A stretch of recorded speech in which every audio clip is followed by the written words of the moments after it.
بسم اللہ الرحمن الرحیم۔ السلام علیکم ورحمۃ اللہ وبرکاتہ۔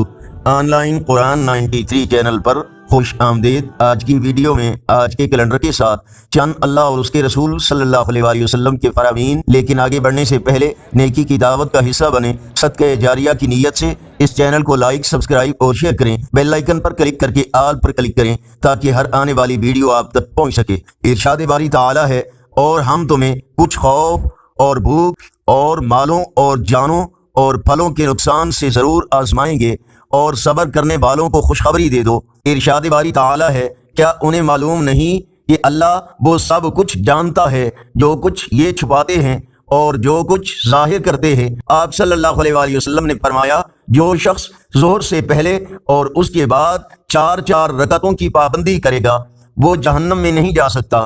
ہر طرح کے غم، ٹینشن، پریشانی سے فوراً چھٹکارا پانے کی مسنون دعا۔ رسول اللہ صلی اللہ علیہ وسلم نے ارشاد فرمایا، کیا میں تمہیں وہ کلمات نہ بتلاؤں کہ جب کسی شخص پر کوئی غم یا دنیا کی کوئی مصیبت ٹوٹے اور وہ ان کے ذریعے دعا کرے تو وہ مصیبت اٹھا لی جاتی ہے۔ وہ حضرت یونس علیہ السلام کی دعا ہے، لا الہ الا انت سبحانک انی کنت من الظالمین۔ رسول اللہ صلی اللہ علیہ وسلم نے ارشاد فرمایا، وہ شخص ہم میں سے نہیں جو ہمارے چھوٹوں پر مہربانی نہ کرے اور ہمارے بڑوں کی عزت نہ کرے۔ علماء کرام کی فضیلت۔ رسول اللہ صلی اللہ علیہ وسلم نے ارشاد فرمایا، عالم کو عبادت گزار پر اتنی فضیلت حاصل ہے جیسے چاند کی بقیہ ستاروں پر ہے۔ بے شک اہل علم ہی انبیاء کرام کے وارث ہیں۔ انہوں نے ورثے میں درہم و دینار نہیں لیے بلکہ علم وصول کیا۔ پس جس شخص نے علم حاصل کیا اس نے نبوی میراث سے بھرپور حصہ لے لیا۔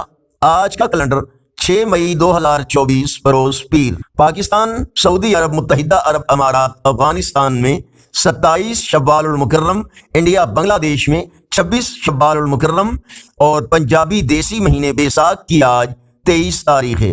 یقیناً اللہ اور اس کے رسول صلی اللہ علیہ وسلم کے فرامین آپ کی اصلاح، ہدایت اور معلومات میں اضافے کا ذریعہ ہوں گے۔ صدقہ جاریہ کی نیت سے اس دعوت کو دوسروں تک پہنچانے کے لیے زیادہ سے زیادہ لائک، سبسکرائب اور شیئر کریں۔ کمنٹ میں مزید بہتری کے لیے اپنی رائے کا اظہار کریں۔ السلام علیکم ورحمۃ اللہ وبرکاتہ۔